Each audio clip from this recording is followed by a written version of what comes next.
mungkin sama ya keluhannya seperti itu, yang susah tidur, terus beban masa lalu, Hmm. terus apa namanya, eh menyalahkan diri sendiri. Kalau aku kan Iya. ininya kan, terus trauma kehilangan juga kalau aku.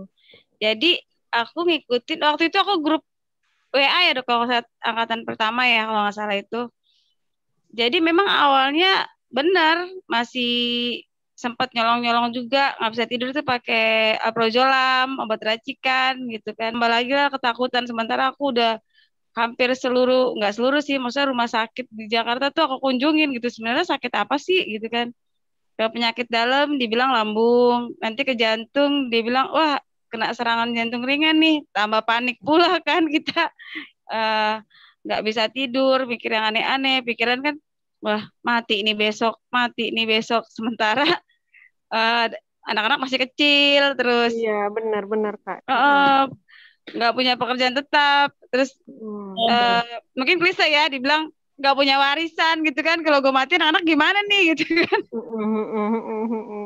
Punya pikiran kayak gitu, aku browsing-browsing sampai pada akhirnya aku di Facebook ketemu dokter Dino. Dan memang nggak, prosesnya nggak begitu langsung begitu kita ikut terus sembuh, enggak gitu, ada tahapan-tahapannya gitu, nggak seperti membalikan telapak tangan.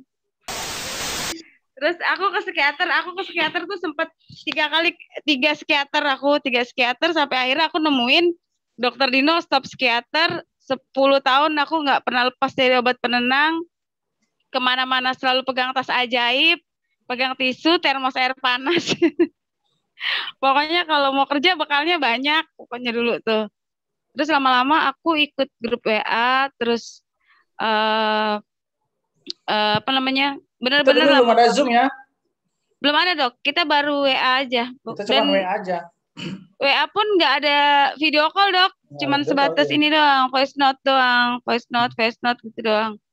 Dan memang apa namanya, nggak gampang, bukan mungkin sih, nggak beda-beda orang ya. Kalau aku lagi itu cuma di 2 minggu sudah lepas obat, 3 minggunya tuh, minggu ketiganya tuh udah normal gitu. Sampai kemarin anak aku meninggal juga, aku udah yang nggak ketakutan, udah yang menerima ya memang takdirnya gitu kan. Yang penting aku sudah berusaha gitu kan, yang terbaik buat anak aku. Tapi karena Tuhan lebih sayang ya, aku harus ikhlas. Nah, trauma aku tuh trauma kehilangan karena meninggal kak.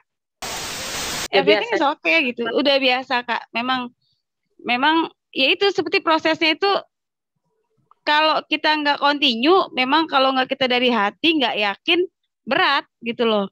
Tapi kalau keinginan kita sembuh untuk hidup seperti normal biasa, ya ya continue, yakin gitu loh. Saksinya sih ibu aku, yang aku tuh sampai rumah sakit, baru keluar dari rumah sakit 3 hari, aku masuk lagi, baru apa namanya, keluar rumah sakit, masuk lagi gitu loh. Sampai pun aku ke yang namanya, maaf ya, ke dukun, ke orang pinter, pokoknya pokoknya semua aku kunjungi saking ingin sembuhnya gitu. Sampai browsing tuh sebenarnya sakit apa sih gitu kan, sampai aku Ya. medical check up, iya dari kepala sampai kaki tuh aku medical check up.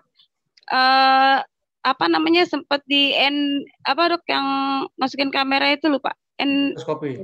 endoskopi, terus eho juga sempet, terus USG berapa kali gitu kan. Tapi memang gak ada penyakitnya kan, jadi bingung. Kita malah berpikir, wah jangan-jangan diguna-guna orang nih ya kan. Iya, alhamdulillah setelah ketemu dokter tuh memang aku lupa ya nama-nama ininya sih, lupa. Cuman aku memang continue ngikutin dokter itu, benar-benar apa yang diberikan dokter, teorinya aku praktekin. 2 minggu kalau nggak salah waktu itu aku dok.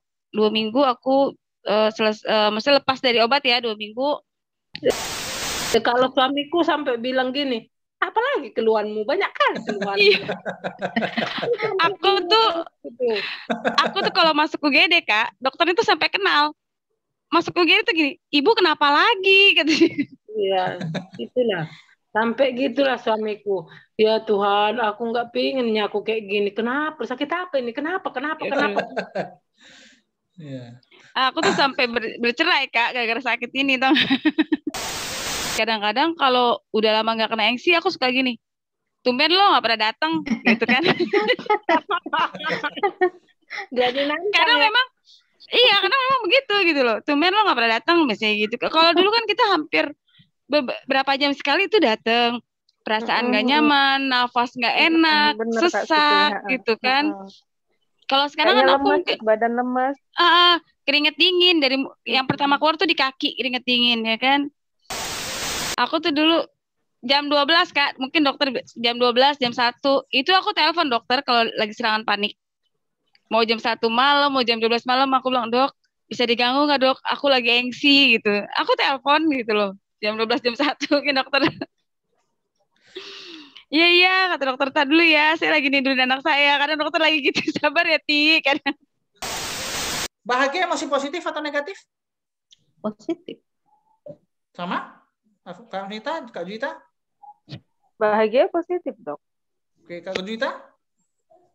Nggak ada di pelajaran apanya bahagia. Ya, kalau gitu, kalau belum kita bahas berarti dijawab aja dulu. Menurut Kakak, bahagia itu apa? Emosi positif atau emosi negatif? Positif, dokter. Positif. Berarti kalau dendam? Negatif. Negatif. Setuju semua? Setuju. Setuju. Kalau setuju berarti kalian layak untuk belajar ini sampai tuntas. Karena itu jawabannya salah semua. Oke. Bahagia itu emosi positif. Kalau apa? Kalau nah sekarang orang bahagia mendekatkan toh. Sekarang gini, Kak Afnita atau misalnya Kak Juwita yang punya anak, silakan kasih aja gadget kepada anaknya, nggak usah belajar. Bahagia nggak mereka? Bahagia. Bahagia.